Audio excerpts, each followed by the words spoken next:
Assalamualaikum warahmatullahi wabarakatuh. Salam pramuka dan salam budaya.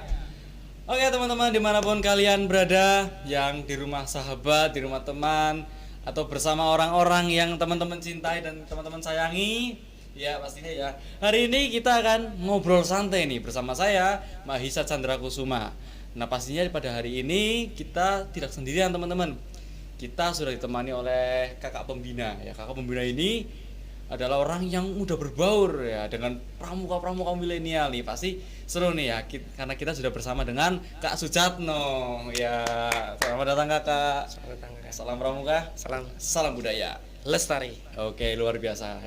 Kak Sujatno ini adalah seorang instruktur ya Kak. Iya. Di Satuan Karya Widya Budaya Bakti Kuarti Sabang Kabupaten Purbalingga dan berpangkalan di Dinas Pendidikan dan Kebudayaan Kabupaten Purbalingga. Betul ya. Oke ya Kak, sebelum kita mungkin membahas lebih jauh lagi, sebelum kita membahas mungkin nanti panjang kali lebar ya Kak, sebelum kita muter-muter nantinya ya Kak, saya ingin sedikit menanyakan nih Kak sedikit tentang pengalaman Kakak ya Kak. Kakak kan sudah menjadi instruktur nih Kak. Sejak kapan Kakak itu terjun ke dunia pramuka Kak? Kalau terjun di dunia pramuka ya SD itu udah mengenal pramuka. SD sudah mengikuti jamran, jemur ranting, ya. Terus ya sampai sekarang masih mengikuti kegiatan ya. Keren. Kalau sekarang ya Saka Widya Budaya Bakti. Saka Widya Budaya Bakti. Sampai sekarang lah. Mantap. Berarti 2000 ya SD berarti kan sebelum 2000 lah. Sebelum 2000 iya, ya, saya belum sudah, lahir ini iya. Aduh ya Allah, saya belum lahir nih Kak. Aduh. Ya begini Kak.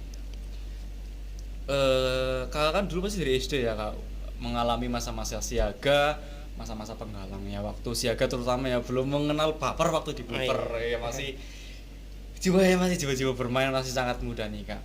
Pasti kan itu membutuhkan perjalanan sangat panjang saya menjadi seorang pembina, menjadi seorang instruktur ya, apalagi umurnya juga sangat beda jauh dengan saya ya Kak. Tapi kenapa Kak Jatno itu masih konsisten sih Kak? Kok nggak bosan-bosan, nggak capek-capek di pramuka Kak? Masih tetap konsisten menjadi anggota pramuka, itu gimana Kak? Ya kalau bosen ya nggak mungkin lah ya, karena pramuka kan udah hobi ya. Terus pramuka kan juga di situ memberikan ilmu, permainan di situ banyak. Jadi pramuka itu nggak akan membuat seorang bosan lah, justru akan semakin senang dengan mengikuti kegiatan pramuka. Jadi sampai sekarang pun saya nggak akan merasa bosan, saya akan terus berada di pramuka dan sumbangsih lah untuk pramuka dan untuk Indonesia inilah. Luar biasa setia dong Kak, pastinya kan nggak ini ya Kak, pasti nggak akan lupa dengan rasa Dharma ke-8. Iya, disiplin, berani dan setia. Wih, keren ya. Kalau pokoknya setia pada orang-orang yang disayang ya Kak. Wih, luar biasa. Begini Kak, selanjutnya kan Kakak udah mengikuti nih banyak kegiatan nih. Wah, kegiatan dari siaga. Pasti kan siaga itu kan bermain ya Kak, ada penggalang sudah mulai belajar penegak, sudah mulai berbakti, dan penegak sudah mulai mengabdi nih Kak. Mungkin dari orang-orang luar ya, teman saya itu juga pernah bilang begini Kak. Kenapa kok di pramuka itu ya itu hanya bertepuk tangan, kenapa di pramuka itu hanya berkemah, hanya hafalkan sandi, kode-kode, termasuk kode daripada saya Kak. Iya. Nah itu pendapat Kakak itu seperti apa Kak? Mengomentari pendapat seperti itu, menurut Kakak itu bagaimana? Kalau menurut saya pribadi, kalau orang-orang yang emang hanya memandang sebelah mata lah, kalau saya bilang seperti itu. Pramuka ya nggak tepuk-tepuk ya emang tepuk, berkemah ya emang dunia berkemah, bermain di luar ya emang itulah dunianya untuk bermain di luar ruangan. Ya. Tapi untuk itu ya lebih banyak daripada itu. Di pramuka itu lengkap. Di situ ada pembelajaran kepemimpinan, kewirausahaan, kesehatan. Terus di situ juga dilatih untuk mandiri dan lain sebagainya. Terutama ilmu-ilmu itu udah lengkap lah di pramuka, tidak hanya tepuk-tepuk, tapi lebih manfaat daripada itu, lebih banyak. Kalau orang-orang yang memandang sebelah mata sebagai pramuka hanya tepuk-tepuk dan berkemah dan lain sebagainya, itu ya orang-orang yang belum tahu. Tapi kalau sudah tahu ya pasti akan tertarik untuk mengikuti kegiatan pramuka. Seperti itu sih. Oh baik Kak. Jadi kan menurut Kakak kan katanya mungkin banyak orang nih ya yang belum tahu tentang pramuka, pasti kebanyakan akan bilang seperti itu ya. Apalagi kan terkadang kita hanya dilihat sekilas nih ya, kita hanya dilihat sekilas, oh panasan, wah itu fisik ya, wah itu mental. Nah terus nih Kak, kira-kira bagaimana kalau teman kakak sendiri yang mengatakan seperti itu kak? Apakah kakak akan sakit hati? Oh, enggak sih. Saya dulu pernah juga mendapatkan seperti itu. Ya, sekolah pramukaan baen, kapan lulusnya gitu kan. Lah itu kan semenjak kita sini kan seiring kan dewasa, Ya. perubahan kita akan pasti berbeda lah. Iya. Ada yang menjadi guru, ada yang menjadi mungkin pekerja dan lain sebagainya. Yang menjadi guru kan pernah, aduh saya nyesel tidak ikut eskul dulu, tidak mendalami pramuka lah.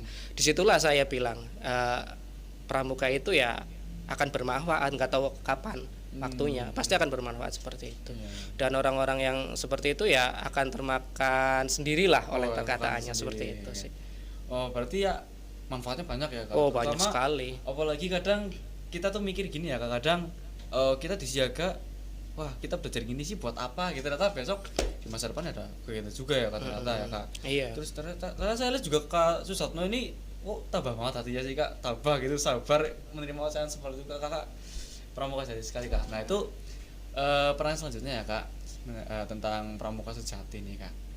Menurut kakak pramuka sejati itu seperti apa sih kak? Apakah dia yang menggunakan baju pramuka setiap hari, atau dia yang tepuk tangan bergembira setiap hari, itu bagaimana? Menurut kakak pramuka sejati itu bagaimana sih? Menurut saya pramuka sejati ya pramuka yang bisa mengamalkan Trisatya dan Dasadharma dalam kehidupannya sehari-hari. Karena pramuka sejati itu dia tidak hanya bajunya, tidak hanya topinya, tidak hanya seragamnya, tapi jiwanya pun pramuka. Jadi ya pramuka itu sangat kompleks lah pokoknya. Pramuka ya itu yang saya bilang, pramuka itu ya yang menjadi dasarnya ya Trisatya dan Dasadharma sih. Kalau sudah memegang itu prinsip dari pramuka itu sendiri ya. Insya Allah luar biasa lah pramukanya itu lah. Luar biasa, iya. ya. Terkadang kan kita suka ini ya kak, apa gimana ya, salah persepsi gitu. Kadang kita ngelihat itu bahwa pramuka itu kerennya itu diskanya banyak gitu, penghargaannya gitu ya, tempel-tempelannya banyak itu. Kadang kita suka salah persepsi nggak? Itu gimana ya kak kalau kita misalkan apa ya, kayak menjumpai orang seperti itu? Iya, menjumpai orang seperti itu gitu. Ya satu sisi untuk motivasi lah. Motivasi. Misalnya sini udah banyak diska, tirgo dan lain sebagainya kan. Itu sebagai salah satu motivasi kita bahwa kita pernah mengikuti kegiatan ini loh, pernah mengikuti gotong royong itu loh kayak gitu. Jadi ya selama diska itu masih berlaku dan tirgo itu masih berlaku nggak masalah. Tapi kalau sudah beda kegiatan ya marilah kita sesuaikan dengan diska dan tirgonya sih kak, seperti itu. Jadi untuk penyemangat boleh. Jadi untuk apa ya, merasa penyemangat teman-teman lah, biar ternyata gagah seperti itu. Seperti itu sih menurut saya. Ya oke kak. Tadi kan kakak juga cerita kan ya, pasti kita agak sedikit nih kak. Di Siaga kakak kan sudah ikut banyak kegiatan nih, terus juga mengikuti pasti banyak pelatihan yang nggak hanya pelatihan mental, tapi juga pasti pelatihan fisik, pelatihan leadership kepemimpinan dan sebagainya. Terus ada nggak sih kak kegiatan ya sekiranya yang menurut kakak itu paling berkesan, tidak bisa dilupakan, bahkan mungkin sampai air mata kakak itu jatuh, mungkin sampai canda tawanya itu pasti ada kan, kadang gitu, mungkin kadang kita sambil guling itu, ada kak atau kegiatan seperti itu kak? Kegiatan yang berkesan gitu? Iya, sangat berkesan kak bagi kakak. Ya kegiatan yang berkesan itu sebenarnya banyak. Banyak. Tapi yang paling berkesan sekali itu ya apa pas itu? Mendampingi Jambore Nasional itu. Kakak pernah ke Jambore Nasional? Alhamdulillah Tahun dipercaya oleh keluarga dulu. Itu tahun berapa itu? 2011. Waduh, 2011 saya masih kelas berapa itu? Kelas berapa? Kelas SD kayaknya itu. SD apa TK? SD kayaknya. TK saya 8 itu. SD iya, 2011 itu saya kebetulan aktifnya di situ, terus diajak lah keluarga untuk mendampingi adik-adik dari kontingen Purbalingga lah di Jambore Nasional waktu itu di Sumatera Selatan, di Palembang. Itu berkesannya di saya itu jadi nggak nyangka gitu loh, bisa ikut kegiatan nasional, bisa keluar Jawa gitu loh ya, ke Sumatera Selatan, ke Palembang, ya nggak ada dalam benaknya untuk bawa pramuka saya sampai sana gitu loh. Iya. Itu kira-kira ceritanya gimana kok dari Purbalingga bisa sampai Sumatera itu kak. Ya nggak berkesannya satu itu, terus yang paling berkesan banget ya ke sana. Oh, Itu tuh saya naik truk. Naik truk. Waduh, aduh itu saya nggak Iya. kuat kalau itu saya nggak kuat. Saya dari Purbalingga itu sampai ke Palembang, sampai ke Sumatera Selatan itu naik truk. Di baknya kalau di depan mending.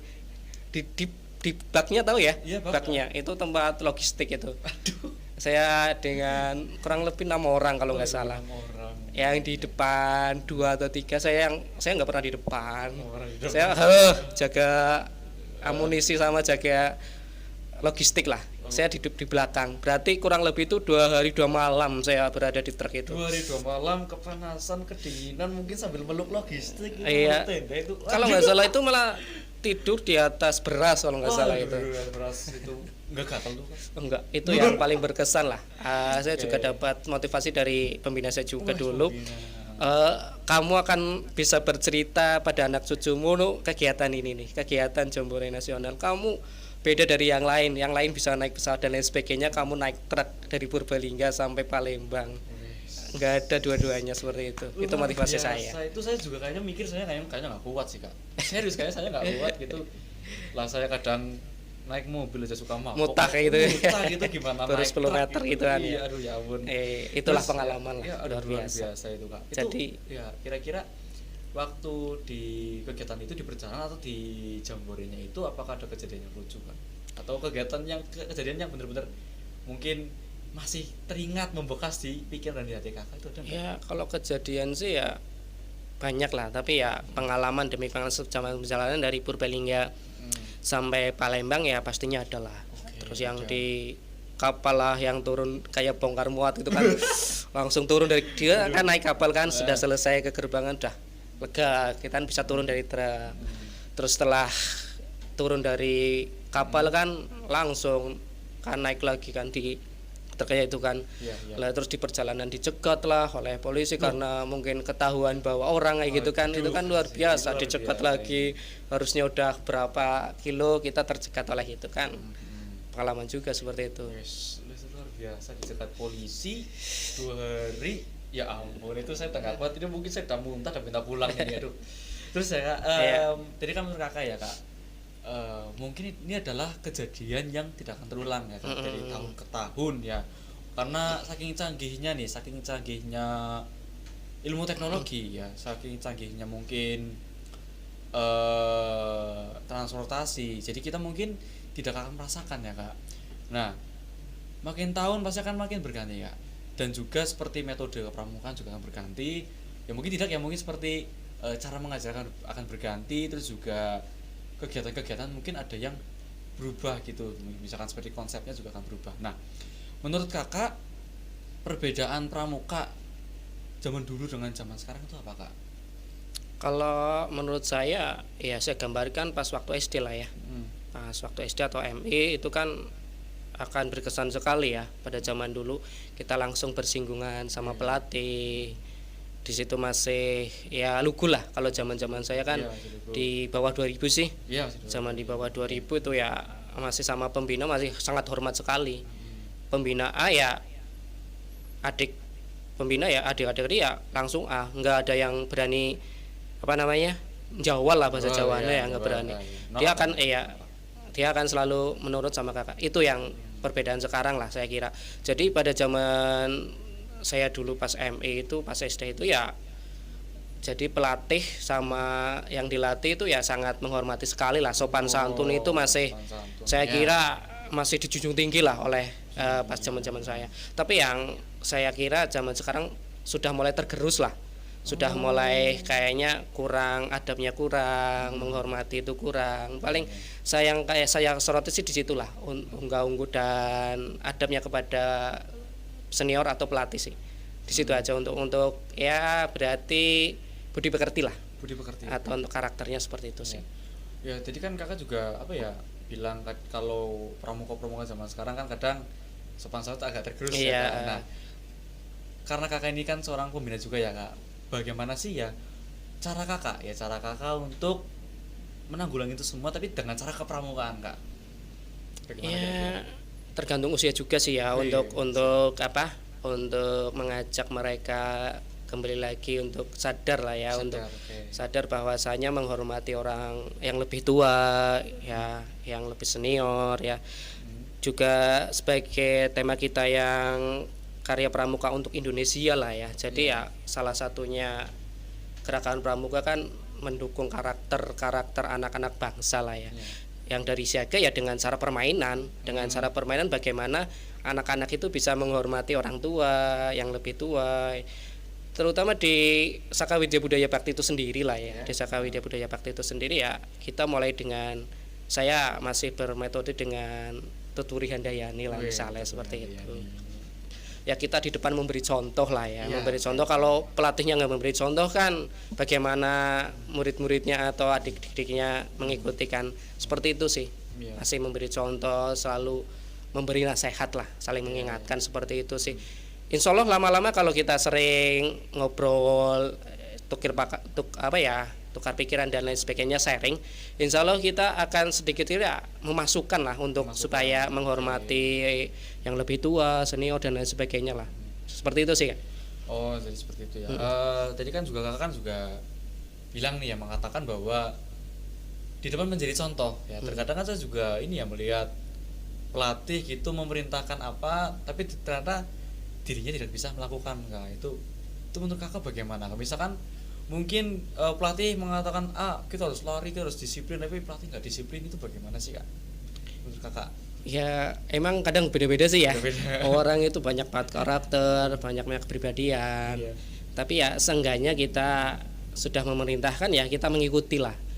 Selama saya melatih entah itu di organisasi pramuka, entah di organisasi yang lain, kalau saya menyuruh pada yang lebih di bawah atau mungkin pas saat mengikuti pelatihan ya saya ikut. Misalnya kalau saya memerintahkan lari ya saya pun ikut lari.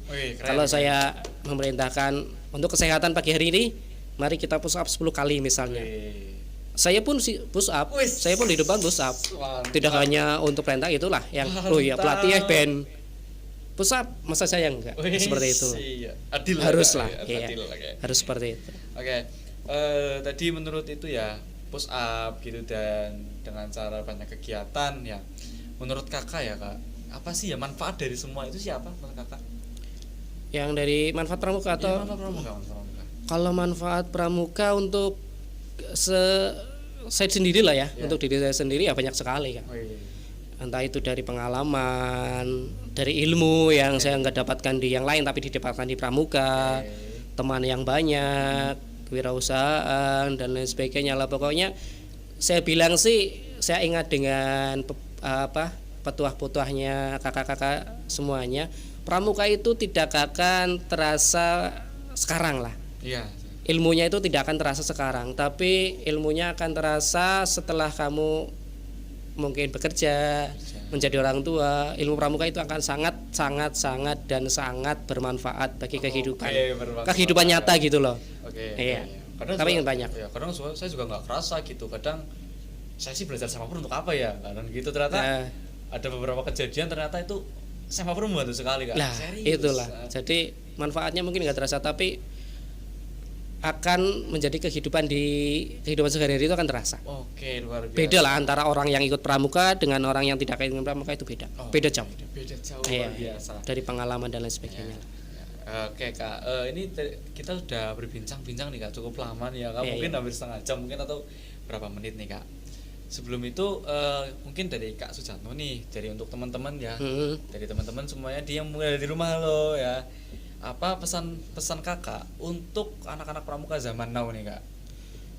Pesan saya untuk diri saya sendiri dan kakak-kakak dari semuanya yang menyaksikan kegiatan ini, pesan saya, amalkan Trisatya dan Dasadharma dalam kehidupan sehari-hari, karena Trisatya dan Dasadharma kalau diamalkan setiap kehidupan kita pasti akan menghasilkan yang luar biasa. Seperti itu. Luar biasa Kak Sujatno ya. Terima kasih ya Kak Sujatno, sama-sama. Udah nemenin kita nih ya. Mungkin kaum rebahan semua udah terhibur, sudah menghilangkan rasa gabut, rasa bosan. Ini udah Luar biasa sekali ya Kak. Terima kasih waktunya Kakak sudah Sama-sama, menemani kami, sudah berbagi pengalaman dengan kami, sudah berbagi ilmu dengan kami Kak. Ya mungkin itu saja. Terima kasih Kak. Oke ya. Mungkin dari teman-teman cukup sekian dari saya, dan mungkin saya akan kembali dengan narasumber yang lebih keren pasti ya, lebih keren lagi, lebih mengasihkan lagi. Mungkin teman-teman nggak ngerasa gabut lagi, mungkin lebih merasa terhibur. Oke, sekian dari saya. Wassalamualaikum warahmatullahi wabarakatuh. Salam pramuka dan salam budaya. Lestari.